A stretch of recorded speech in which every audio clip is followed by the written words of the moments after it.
ఫిబ్రవరి 26 మహాశివరాత్రి ఇంట్లో కొబ్బరి దీపం వెలిగిస్తే అఖండ రాజయోగం. ఫాల్గుణ మాసంలో కృష్ణపక్షం చతుర్దశి రోజున మహాశివరాత్రి పండుగను జరుపుకుంటారు. ఈ నెల ఫిబ్రవరి 26 తేదీన మహాశివరాత్రి పర్వదినాన్ని జరుపుకుంటారు.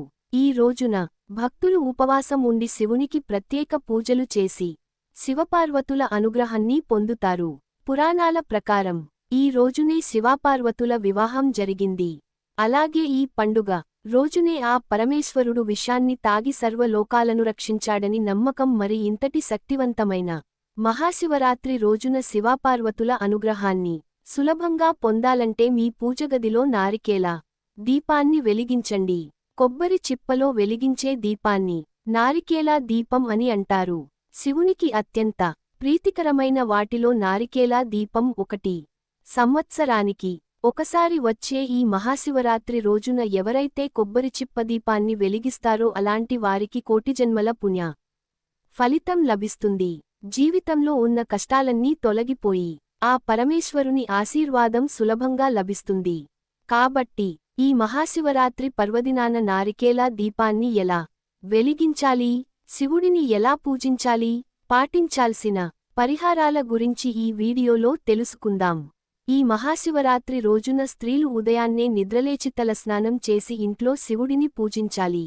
ఈ రోజున స్నానం చేసేటప్పుడు నీటిలో కొంచెం పసుపు వేసుకొని స్నానం చేయండి. జాతక దోషాలన్నీ తొలగిపోయి అదృష్టం కలిసొస్తుంది. ముందుగా పూజగదిని శుభ్రం చేసుకొని మీ పూజగదిలో ఉన్న శివపార్వతుల పటానికి గంధం బొట్లు పెట్టి పూలతో అలంకరించుకోండి. పసుపు రంగు పూలతో దేవుడిని పూజిస్తే చాలా మంచిది. అలాగే గన్నేరు పూలతో శివుడిని పూజిస్తే విపరీతమైన ధనలాభం కలుగుతుంది. అలాగే జిల్లేడు పూలతో శివుడిని పూజిస్తే కోరిన కోర్కెలన్నీ వెంటనే నెరవేరుతాయి. ఈ విధంగా శివపార్వతుల పటాన్ని అలంకరించుకొని పూజగదిలో అష్టదల ముగ్గుని వేసి ముగ్గుపైన పసుపు కుంకుమ చల్లి ముగ్గుపైన ఒక ప్లేటు కానీ విస్తరాకును కానీ పెట్టుకోండి. స్టీలు ప్లేటు మాత్రం పూజలో ఉపయోగించకూడదు. ఈ ప్లేటుపైన 3 గుప్పిళ్ల బియ్యం పోసి ఆ బియ్యం పైన కొబ్బరి చిప్పను పెట్టి అందులో దీపం వెలిగించాలి. ఇలా వెలిగించాలంటే ముందుగా ఒక కొబ్బరి కాయను పగలగొట్టండి. కొబ్బరికాయలో ఉన్న నీటిని తీసి ఒక గ్లాసులో పోసుకొని పక్కన పెట్టుకోండి.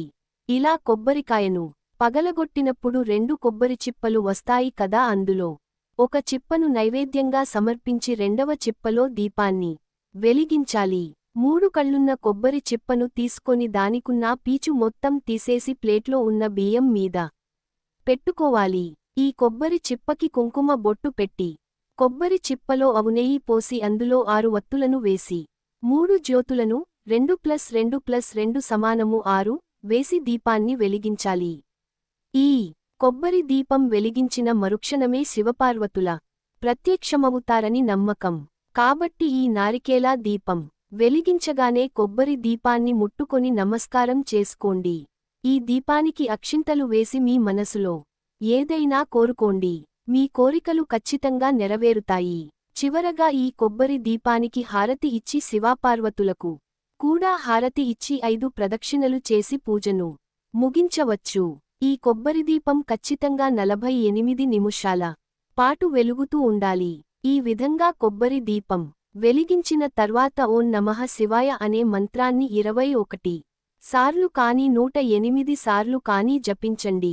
అలాగే మనం కొబ్బరికాయను పగలగొట్టినప్పుడు నీళ్లు వస్తాయి కదా, ఆ కొబ్బరి నీటినే పూజలో నైవేద్యంగా నివేదించవచ్చు. ఈ నారికేల దీపం కొండెక్కిన తర్వాత ఆ కొబ్బరి దీపాన్ని తీసి ఎవరు తిరగని ప్రదేశంలో వేయాలి లేదా ప్రవహించే నదిలో వదిలేయండి. శివునికి 3 కళ్ళు ఉంటాయి కాబట్టి 3 కళ్ళున్న కొబ్బరి చిప్పలో దీపాన్ని వెలిగిస్తే కోటి జన్మల పుణ్యఫలితం లభిస్తుంది. కొబ్బరికాయలో త్రిమూర్తులు కొలువై ఉంటారు. మహాశివరాత్రి రోజున కొబ్బరి దీపం వెలిగిస్తే అద్భుతమైన అక్షయ ఫలితాలను పొందుతారు. ఈ నారికేల దీపం వెలిగించిన కొన్ని రోజుల్లోనే ఆ పరమేశ్వరుని అనుగ్రహం వల్ల ఎన్నో శుభవార్తలను వింటారు. ఈ మహాశివరాత్రి పండుగ రోజున శివాలయానికి వెళ్తే చాలా మంచిది. ఎందుకంటే ఈ మహాశివరాత్రి పండుగ రోజున శివపార్వతులిద్దరూ శివాలయంలో సంచరిస్తూ ఉంటారట. కాబట్టి ఈ రోజున శివాలయానికి వెళ్లి శివాలయంలో దీపాలు వెలిగిస్తే మీ జీవితంలో ఉన్న కష్టాలన్నీ తొలగిపోయి తరాతరాలకు తరగని ఐశ్వర్యం లభిస్తుంది.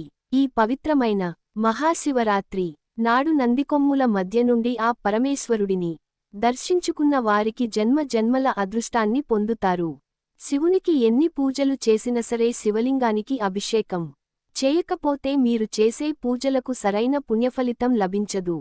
కాబట్టి ఈ రోజున తప్పకుండా ప్రతి ఒక్కరూ శివలింగానికి అభిషేకం చేయండి. శివలింగంపైన చెంబుడు నీళ్లు పోసినా సరే ఆ పరమేశ్వరుడు ఉప్పొంగిపోయి మీ కుటుంబానికి అష్టైశ్వర్యాలను ప్రసాదిస్తాడు. వివాహం కాని వారు ఈ శివరాత్రి రోజున ముల్లెపూలతో శివుడిని పూజిస్తే త్వరగా వివాహం కుదురుతుంది. అలాగే నందివర్ధన పూలతో పూజిస్తే అనారోగ్య సమస్యలు రాకుండా ఉంటాయి.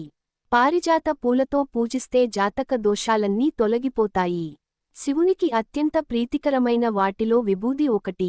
కాబట్టి ఈ రోజున తప్పకుండా విభూదిని పెట్టుకోండి. అలాంటివారిని ఆ పరమేశ్వరుడు ఎల్లవేళలా రక్షిస్తూ ఉంటాడు.